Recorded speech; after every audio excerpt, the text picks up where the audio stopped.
Hello,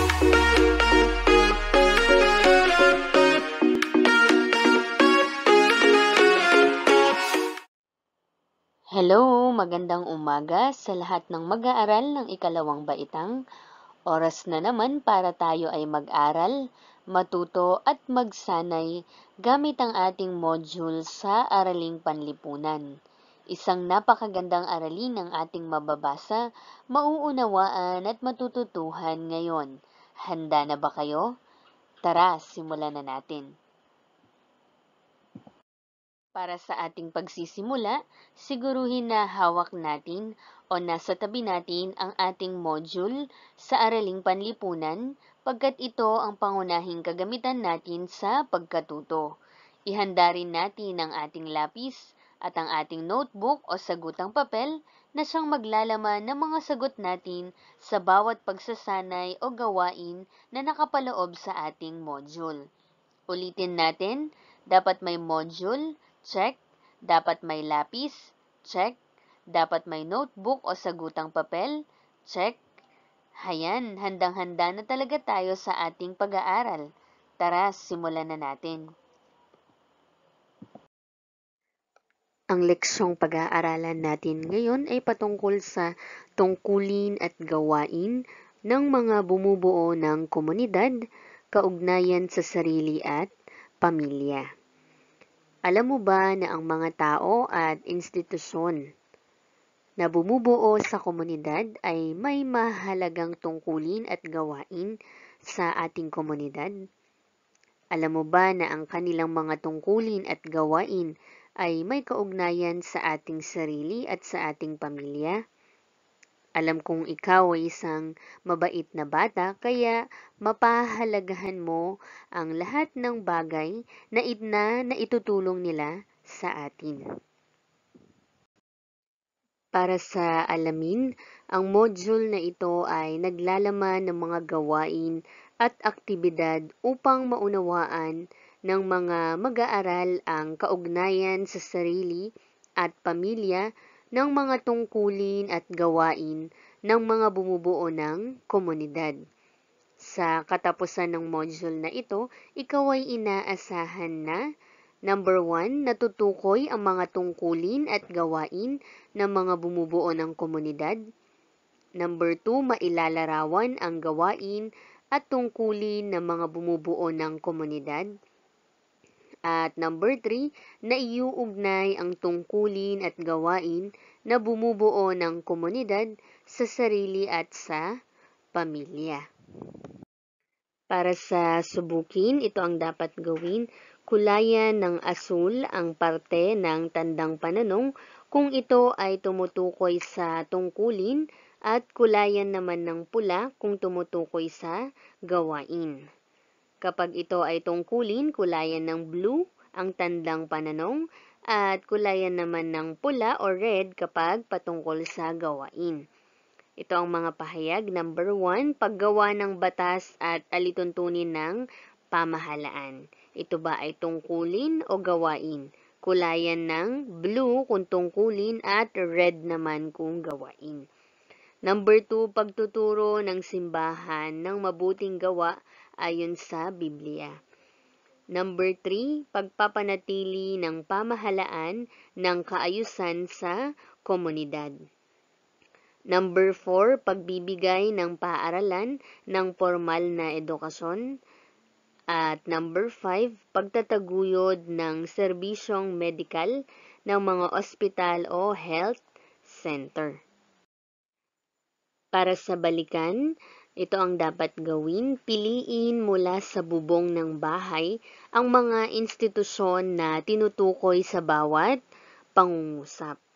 Ito ang mga pagpipilian: ospital, paaralan, parke, simbahan, pamilihan, at pamahalaan. Ito naman ang mga pangungusap. Number 1, nagbibigay ng serbisyong medikal. Ano kayang institusyon ang tinutukoy rito? Number 2, lugar kung saan maaaring makapaglibang. Number 3, gumagawa ng mga batas. Number 4, dito maaaring bumili ng ating pangangailangan. At number 5, pook, dalanginan. Para sa tuklasin, ating basahin ang salaysay ni Tina.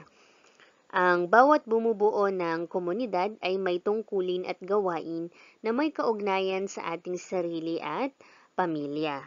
Ito ang salaysay ni Tina. Ako si Tina. Nais kong ibahagi ang nagagawa ng bawat bumubuo ng komunidad sa aking sarili at sa pamilya. Sa tahanan, ang aking ama at ina ay ipinararamdam ang kanilang pagmamahal at pag-aaruga. Sa aking paaralan, ang aking guro ang siyang humuhubog ng aking kaisipan at kaalaman sa iba't ibang kasanayan. Sa simbahan, ang pari ang siyang nagpapatibay ng aking pananalig at paniniwala sa poong may kapal. Ang mga tao sa bahay pamahalaan sa pamumuno ni Kapitan at ng kanyang mga kagawad ay nagpapatupad ng kaayusan sa aming komunidad upang kami ay magkaroon ng tahimik at ligtas na kapaligiran. Ang palaruan sa aming komunidad ay nagbibigay ng saya sa aming mga bata. Sinisiguro ng mga tagalinis ang kalinisan nito. Sa aming health center, ang mga doktor at nurse ay nagbibigay ng libreng bakuna sa mga sanggol, libreng gamot at check-up sa mga may sakit. Ito ang aking komunidad at ang mga bagay na naitutulong nito sa aking sarili, sa aming pamilya, at sa iba pang naninirahan dito. Para sa suriin, alamin pa natin ang mga tungkulin at gawain ng mga bumubuo ng komunidad na may kaugnayan sa ating sarili at sa ating pamilya.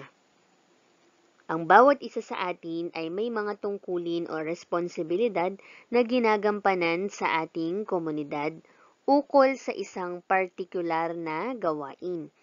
Ang mga tungkulin at gawain ng mga bumubuo ng komunidad ay may kaugnayan sa ating mga sarili at sariling pamilya. Alamin kung ano-ano ang mga kaugnayan nito. Sa tahanan ay masayang naninirahan kasama ang mga magulang na nagbibigay ng pagmamahal, pag-aaruga at pangangailangan ng mag-anak. Ang paaralan kung saan nahuhubog ang kaisipan upang lumawak pa ang kaalaman sa iba't ibang kasanayan. Masisipag ang mga guro na tumutulong upang maipakita ang mga talento ng bawat mag-aaral. Sila rin ay tumatayong pangalawang magulang dito sa paaralan. Ang simbahan, dito sama-samang nananalangin ng mga tao. Ito rin ang namumuno sa mga pagdiriwang na panrelihiyon. May pagkakaisa ang lahat kahit na magkakaiba ang relihiyon at paniniwala. Dito maaaring maglaro at pumasyal dahil sa palaruang ito, nabubuo ang magandang pagsasamahan ng bawat pamilya at magkakaibigan.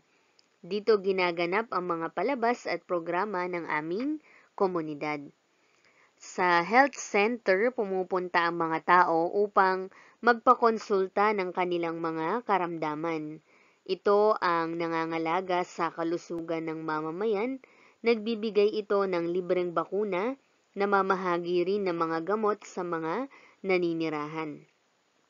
Ang bahay pamahalaan naman ang namamahala sa kaayusan, katahimikan at kapayapaan ng aming komunidad.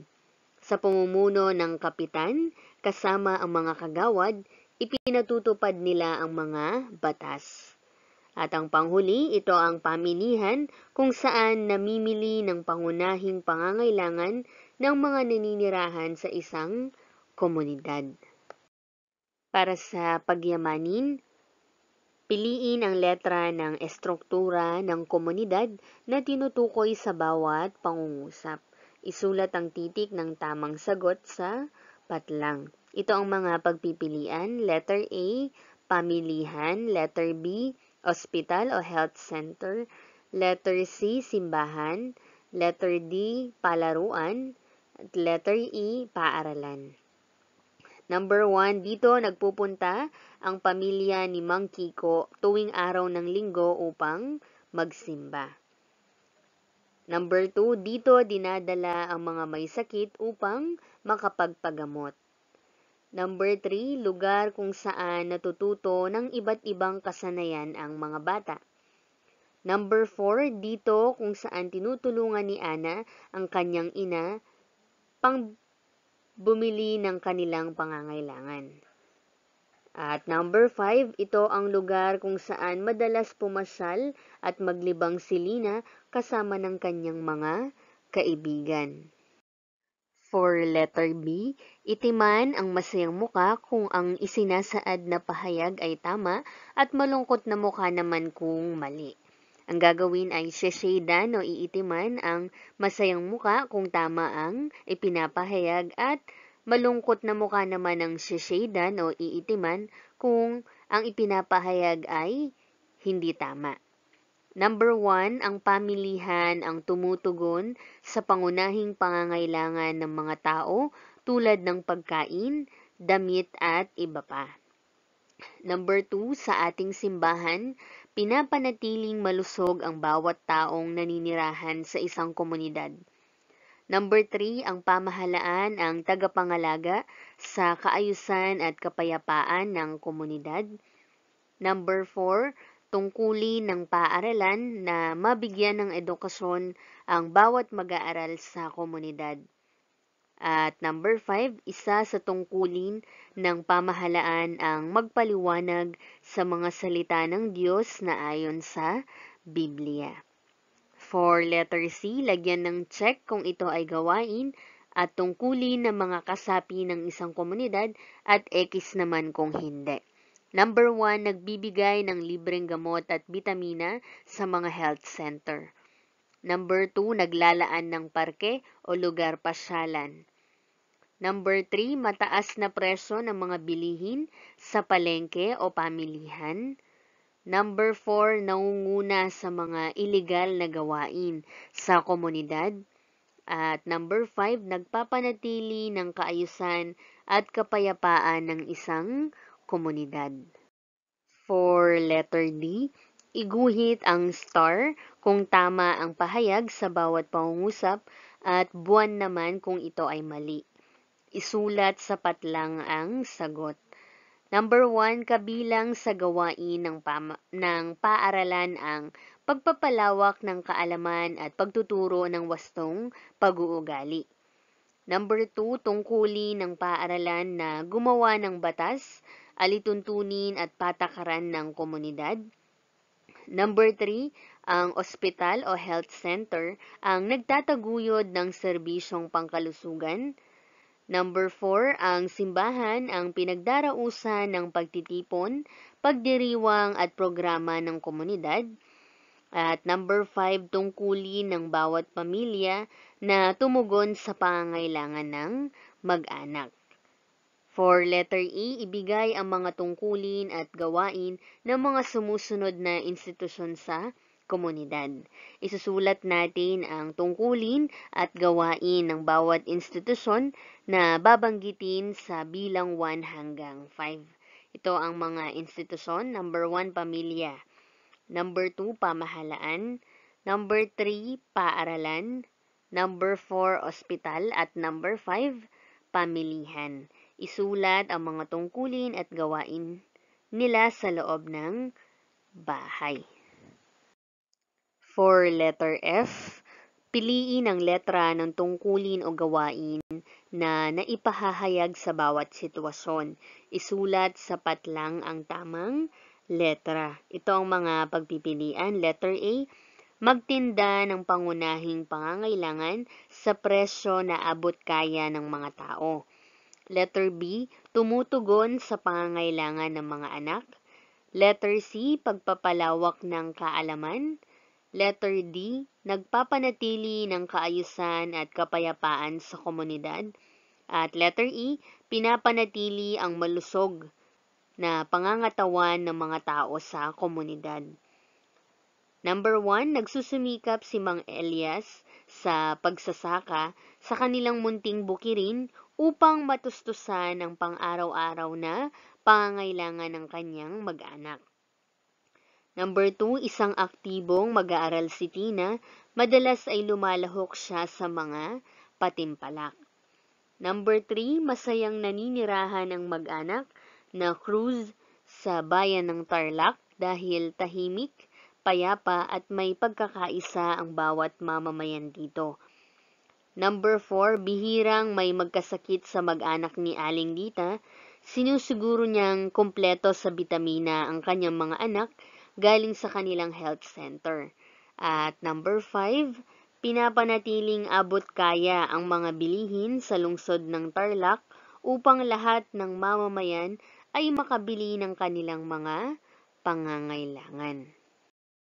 For letter G, sumulat ng mga salitang naglalarawan sa gawain na tungkulin ng mga sumusunod na institusyon.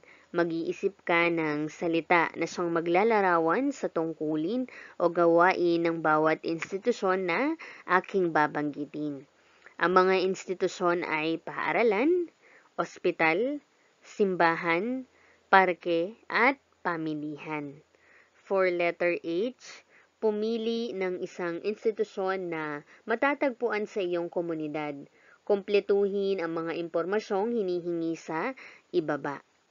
Pipili ka lamang ng isang institusyon na makikita mo sa inyong komunidad.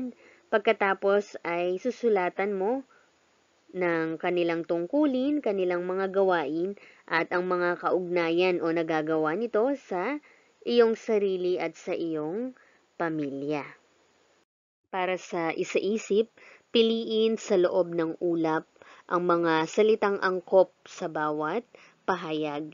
Isulat sa kahon ang tamang sagot.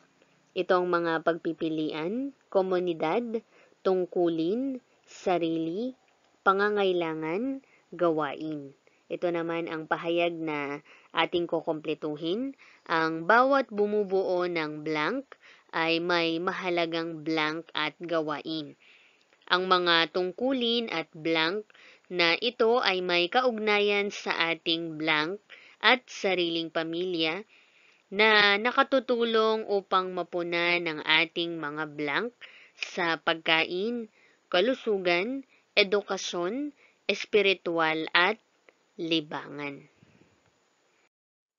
Para sa isagawa, sundin ang mga panutong isinasaad sa bawat bilang, isulat sa kahon ang mga sagot. Number 1, ilarawan ang pook libangan na matatagpuan sa inyong komunidad. Number 2, isulat ang gawain na ginagampanan ng ospital sa komunidad. Number 3, isulat sa tatsulok ang tungkulin ng pamilihan sa inyong komunidad. Number 4, ilarawan ang paaralan na matatagpuan sa inyong komunidad. At number 5, isulat ang gawain na ginagampanan ng simbahan sa komunidad. Para sa tayahin, kulayan ng asul o blue ang bilog, T, kung ito ay tumutukoy sa tungkulin ng institusyon na bumubuo sa komunidad, at pula o red ang bilog na G kung tumutukoy sa mga gawain nito. Number 1, pagpapalawak ng kaalaman at pagtuturo ng wastong pag-uugali ay gawain ng paaralan. Number 2, ang ospital ay nagtataguyod ng serbisyong pangkalusugan. Number 3, pamahalaan ang nagpapanatili ng kaayusan at kapayapaan sa komunidad. Number 4, pamilya ang tumutugon sa pangangailangan ng mga anak. At number 5, pamahalaan ang gumagawa ng batas, alituntunin at patakaran ng komunidad. At para sa panghuling gawain, ang karagdagang gawain, itala ang mga tungkulin at gawain ng mga institusyon sa iyong sarili at pamilya. Ililista mo ang mga tungkulin at gawain na itutulong o nagagawa para sa iyo at sa iyong pamilya ng mga institusyon na makikita mo sa ibaba. Ang mga institusyon ay ang paaralan, ang ospital at ang pamilihan. Basahin natin yung nasa loob ng balloon. Tungkulin na nagagawa para sa sarili ng paaralan. Maglilista ka ng tungkulin na nagagawa ng paaralan para sa iyong sarili. Para naman sa pangalawa, tungkulin na nagagawa para sa sarili at pamilya ng ospital. Maglilista ka ng tungkulin na nagagawa para sa iyo at para sa iyong pamilya ng ospital. At pangatlo, tungkulin na nagagawa para sa sarili at pamilya ng pamilihan. Maglista ng tungkulin na nagagawa ng pamilihan para sa iyong sarili at sa iyong pamilya. Maaaring isa lamang ang iyong mailista o kaya naman ay dalawa. Maraming salamat mga bata. Tandaan, ang bawat bumubuo ng komunidad ay may mahalagang tungkulin at gawain. Ang mga tungkulin at gawain na ito ay may kaugnayan sa ating sarili at sariling pamilya na nakatutulong upang mapunan ang ating mga pangangailangan sa pagkain, kalusugan, edukasyon, espiritual at libangan. Ito si Teacher Carmela M. Santos na nagsasabing patuloy na magbasa, patuloy na matuto, patuloy na magsanay, #ProjectAppear. Paalam!